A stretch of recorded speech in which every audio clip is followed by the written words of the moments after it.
삶 비출 때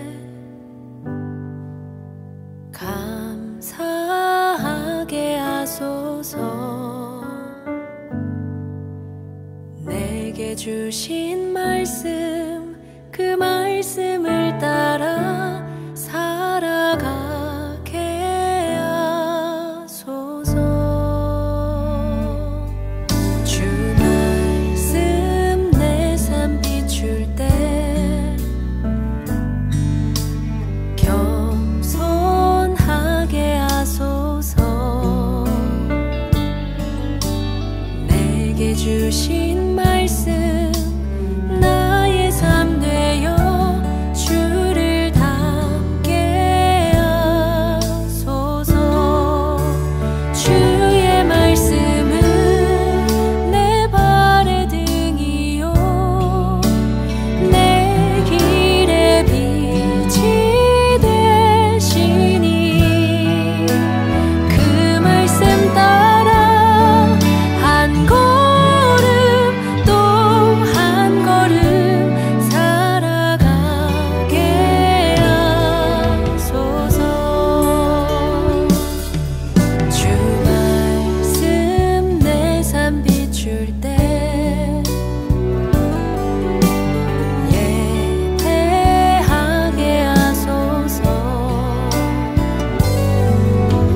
나의 모든 삶 향기로운 제물 되어 예배하게 하소서. 주의 말씀은 내 발의 등이요 내 길의 빛이 되시니 그 말씀 따라 한 걸음 또 한 걸음 살아가게 하소서. 깨닫게 하소서. 나를 가르치소서. 주 말씀 떠나지 않게 하소서. 깨닫게 하소서. 나를 가르치소서. 주 말씀 떠나지 않게 하소서.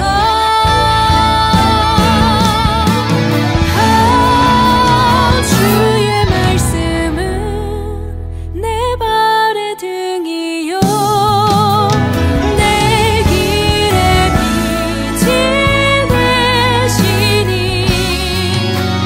그 말씀 따라 한 걸음 또 한 걸음 살아가게 하소서. 주의 말씀은 내 발의 등이요 내 길의 빛이 되시니 그 말씀 따라 한 걸음 또 한 걸음 살아가게 하소서. 그 말씀 따라 한 걸음 또 한 걸음 살아가게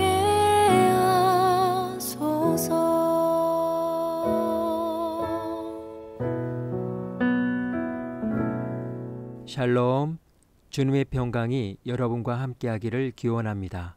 오늘 성경 읽기와 말씀 묵상을 통해 하나님의 말씀을 깨닫는 지혜와 기도하고 간구하는 모든 것들 위해 응답의 열매가 충만하기를 소망합니다. 오늘 성경 읽기 내비게이션은 신명기 22장입니다.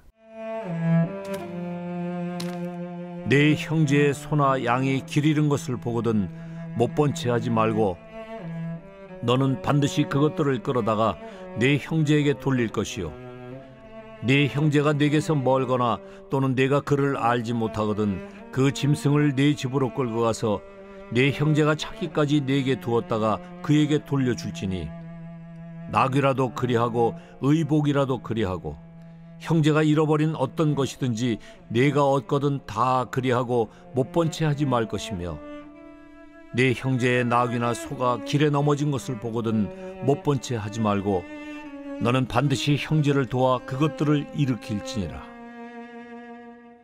여자는 남자의 의복을 입지 말 것이요 남자는 여자의 의복을 입지 말 것이라.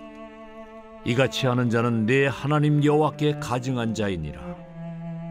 길을 가다가 나무에나 땅에 있는 새의 보금자리에 새 새끼나 알이 있고 어미새가 그의 새끼나 알을 품은 것을 보거든 그 어미새와 새끼를 아울러 취하지 말고 어미는 반드시 놓아줄 것이요 새끼는 취하여도 되나니 그리하면 네가 복을 누리고 장수하리라. 네가 새 집을 지을 때에 지붕에 난간을 만들어 사람이 떨어지지 않게 하라. 그 피가 네 집에 돌아갈까 하노라. 네 포도원에 두 종자를 섞어 뿌리지 말라. 그리하면 네가 뿌린 씨의 열매와 포도원의 수산을 다 빼앗길까 하노라. 너는 소와 나귀를 결의하여 갈지 말며 양털과 배실로 섞어 짠 것을 입지 말지니라. 너희는 너희가 입는 겉옷에 네 귀에 술을 만들지니라. 누구든지 아내를 맞이하여 그에게 들어간 후에 그를 미워하여 비방거리를 만들어 그에게 누명을 씌워 이르되 내가 이 여자를 맞이하였더니 그와 동침할 때에 그가 처녀임을 보지 못하였노라 하면 그 처녀의 부모가 그 처녀의 처녀인 표를 얻어가지고 그 성문 장로들에게로 가서 처녀의 아버지가 장로들에게 말하기를 내 딸을 이 사람에게 아내로 주었더니 그가 미워하여 비방거리를 만들어 말하기를 내가 네 딸에게서 처녀임을 보지 못하였노라 하나 보라 내 딸의 처녀의 표적이 이것이라 하고 그 부모가 그 자리옷을 그 성읍 장로들 앞에 펼 것이요 그 성읍 장로들은 그 사람을 잡아 때리고 이스라엘 처녀에게 누명을 씌움으로 말미암아 그에게서 은 100세겔을 벌금으로 받아 여자의 아버지에게 주고 그 여자는 그 남자가 평생에 버릴 수 없는 아내가 되게 하려니와 그 일이 참되어 그 처녀에게 처녀의 표적이 없거든 그 처녀를 그의 아버지 집 문에서 끌어내고 그 성읍 사람들이 그를 돌로 쳐 죽일지니 이는 그가 그의 아버지 집에서 창기의 행동을 하여 이스라엘 중에서 악을 행하였음이라. 너는 이와 같이 하여 너희 가운데서 악을 제할지니라. 어떤 남자가 유부녀와 동침한 것이 드러나거든 그 동침한 남자와 그 여자를 둘 다 죽여 이스라엘 중에 악을 제할지니라. 처녀인 여자가 남자와 약혼한 후에 어떤 남자가 그를 성읍 중에서 만나 동침하면 너희는 그들을 둘 다 성읍 문으로 끌어내고 그들을 돌로 쳐 죽일 것이니 그 처녀는 성 안에 있으면서도 소리 지르지 아니하였으며 그 남자는 그 이웃의 아내를 욕보였습니다. 너는 이같이 하여 너희 가운데서 악을 제할지니라.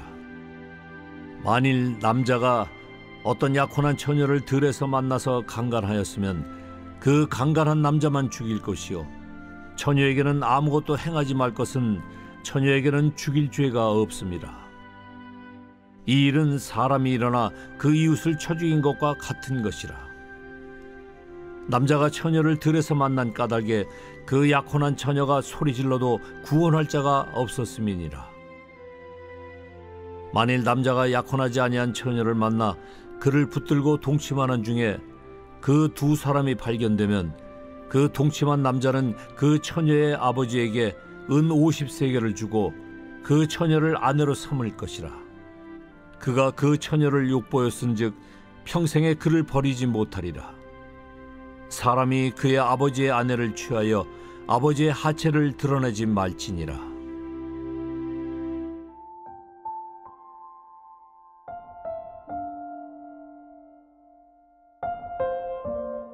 상식, 사회의 구성원이 공유하는 당연한 것으로 여기는 가치관, 일반적인 견문, 이해력, 판단력, 사리 분별을 말합니다. 대의어는 비상식이라고 합니다. 사회에 따라 상식이 다르기 때문에 어느 사회의 상식이 다른 사회의 비상식이 되는 경우도 있습니다. 상식이라는 개념의 역사는 기원전 4세기 아리스토텔레스까지 거슬러 올라갑니다. 아리스토텔레스는 모든 인간은 5가지 기본적인 감각을 타고난다고 주장했습니다. 시각과 청각, 미각, 후각, 촉각이 그것입니다. 그것 외에 중요한 것이 한 가지 더 있습니다. 이 감각들이 서로 교차하는 지점에 공통 감각이 있다는 것입니다. 이 공통 감각이 오늘날 우리가 말하는 상식입니다. 그 기능은 5가지 감각들이 받아들인 인상들을 서로 비교 통합하고 그리하여 그 대상물에 대한 판단을 내리는 것입니다. 아리스토텔레스의 공통 감각이 세월이 흐름에 따라 심리학이나 해부학의 영역을 벗어나자마자 그 의미가 확정되기 시작했습니다. 말하자면 상식이 사회적 의미를 지니게 되었다는 뜻입니다. 상식의 역사를 쓴 소피아 로젠펠드 교수는 상식은 영원하고 보편적이며 어떤 이데올로기에서도 초연한 무오류의 지혜 같은 이미지를 갖고 있다면서 바로 이 점에서 상식의 위력이 있다고 말했습니다. 건강한 사회라면 상식이 통해야 합니다. 상식이 통하지 않으면 그 사회는 문제가 있는 것입니다. 모세는 일상에서 일어날 수 있는 여러 가지 정황에 적용할 율법들을 언급합니다. 이 율법들은 이스라엘 공동체가 상식으로 삼고 모든 구성원들이 지켜 하나님의 거룩한 공동체로서의 정체성을 유지할 것을 당부합니다. 도움이 필요한 사람을 목격하면 지나가던 사람은 이 사실을 모른 채 해서는 안 되며 팔을 걷어붙이고 그 형제를 도와 짐승을 일으켜 세워야 합니다. 다른 사람이 잃어버린 물건을 발견하면 주인을 찾아 돌려주도록 노력해야 합니다. 여자가 남자처럼 차려입고 남자가 여장을 하고 다니는 것은 이방 종교에서 비롯된 풍습이며 가증스러운 이름으로 삼가야 합니다. 길을 가다가 새가 둥지를 튼 것을 발견하고 그 둥지 안에 알이나 새끼가 있을 때 알이나 새끼들은 잡아가되 어미새는 잡지 말고 놓아둬야 합니다. 이 율법은 오직 신명기에만 언급되어 있는 법으로 20장의 전쟁법에서 장기 포위전에서 성 주변에 과일나무를 베지 못하도록 한 것과 그 의미가 일맥상통합니다. 즉 전쟁 후에 필요로 할 식량으로 보존하기 위해서입니다. 나무의 열매를 맺기 위해서는 수년씩 자라야 하기 때문에 식량 공급에 차질을 초래할 수 있기 때문입니다. 사고를 예방하기 위하여 옥상에 난간을 만들어 두어 안전사고를 예방하고 사고로 인한 피해 흘림으로 땅이 오염되는 것이 없도록 최선을 다해야 합니다. 이러한 일상들의 문제들은 이스라엘이 공동체를 형성하면서 자기 자신의 권리뿐만 아니라 이웃의 재산권과 권리도 존중해 줘야 한다는 취지의 율법들로서 이스라엘에게는 일방상식으로 여겨야 하는 것들입니다. 이제 모세는 여러 가지 다양하고 짤막한 율법을 언급합니다. 자세한 설명을 동반하지 않다 보니 이 일부 율법이 어떤 목적으로 주어지고 있는지 이해하기 어려운 측면이 있습니다. 그저 우리가 알 수 없는 이유로 인하여 하나님이 이런 규정을 주신 것으로 간주할 수밖에 없습니다. 먼저 불법적인 혼합을 금지하는 법을 말합니다. 포도원 관리법으로 2 종류의 씨앗을 섞어 뿌리지 말 것, 짐승 관련법으로 소와 나귀의 같은 멍에를 메우지 말 것, 옷 관련법으로 동물의 털과 식물의 면을 섞어 찬천을 금지할 것을 언급합니다. 이와 관련된 법은 레위기 19장에 명기되어 있습니다. 내 가축을 다른 종류와 교미시키지 말며 내 밭에 2 종자를 섞어 뿌리지 말며 2 재료로 직조한 옷을 입지 말지며 다른 종류, 2 종자, 2 재료는 신명기에서는 2종 짐승이 같은 멍에를 매는 것으로 포도원의 2 종자로 바뀌었고 혼방의 2 재료는 그대로 사용되었습니다. 하나님 앞에 순결하고 거룩하게 산다는 것은 윤리와 도덕적인 수수석을 초월하여 우리의 먹는 것과 입는 것과도 연관되어 있다는 것을 알 수 있습니다. 이렇게 혼합을 금지하는 이유가 잘 설명되지 않으나 신학적으로는 그 이유가 하나님이 모든 것을 종류대로 창조하신 사실에 있는 것으로 봅니다. 창조 질서를 뒤섞는 것은 하나님의 뜻을 어기는 것이기 때문입니다. 이러한 법들은 성적, 언약적 비순서성에서 구별되는 거룩이 중요하다는 사실을 일깨워줍니다. 구별을 통해 이스라엘 백성이 가나안의 종교적 영향에 감염되지 않고 전적으로 하나님께 헌신해야 할 필요성을 보여줍니다. 마지막으로 다양한 성적 범죄의 경우법을 언급합니다. 새로 결혼한 신랑이 자기 아내가 결혼 전에 다른 남자와 성관계를 가져 순결을 잃었다며 문제를 제기할 때에 관한 율법, 결혼한 여자와 남자가 간통했을 때, 약혼한 여자가 간통을 했거나 강간당했을 때, 약혼하지 않은 처녀가 강간을 당했을 때, 아들과 아버지 아내 사이에 성관계를 금지하는 법입니다. 이 법들은 하나만 제외하고 언약의 책에 나오지 않습니다. 그 하나는 약혼하지 않은 여자와의 관계로 출애굽기 22장에서는 남자가 여자를 유혹해 동침한 경우로 나옵니다. 여자를 아내로 삼을 경우나 그렇지 않을 경우 모두 납폐금을 주는 것으로 해결됩니다. 대조적으로 신명기 법들은 이혼을 금함으로 가정을 유지하는 데 방점을 두었습니다. 모세는 일상에서 발생할 수 있는 일들을 통해 하나님의 거룩한 백성으로서 거룩함을 위해 지켜야 할 규정들을 언급했습니다. 모세가 말하는 상식은 하나님의 창조 질서를 인정하는 삶이었습니다. 오늘 구약 성경 읽기 내비게이션은 신명기 22장 상식이었습니다. 이 시간 기도의 자리로 나아갑니다. 모세가 가정법으로 언급한 율법들은 상식 수준에서도 충분히 행할 수 있는 윤리들입니다. 즉 우리가 세상에서 상식이 통하는 삶을 살기만 해도 하나님의 거룩한 백성으로서의 정체성을 보여줄 수 있다는 것입니다. 만일 일어날 수 있는 상황들 속에서 언제나 상식을 지킬 수 있도록 결단하며 기도의 자리로 나아갑니다.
사랑의 하나님, 하나님의 거룩함을 특별한 것으로만 여겨 일상의 상식을 무시하는 이원론적인 삶을 살았던 것을 고백합니다.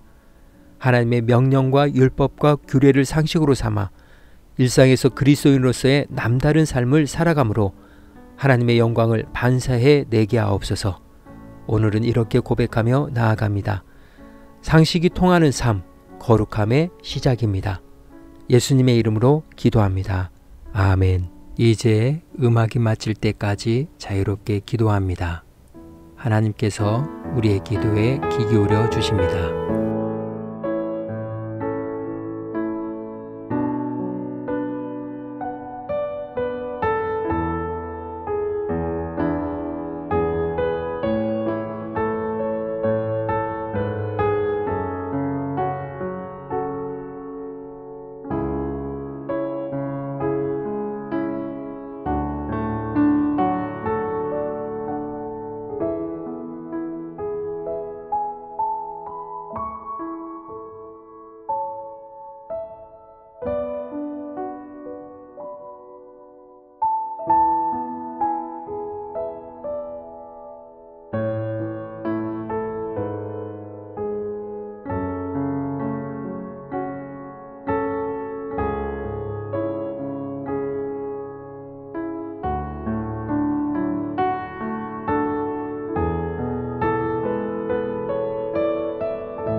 우리의 기도를 들으신 하나님께서 오늘도 동행하십니다.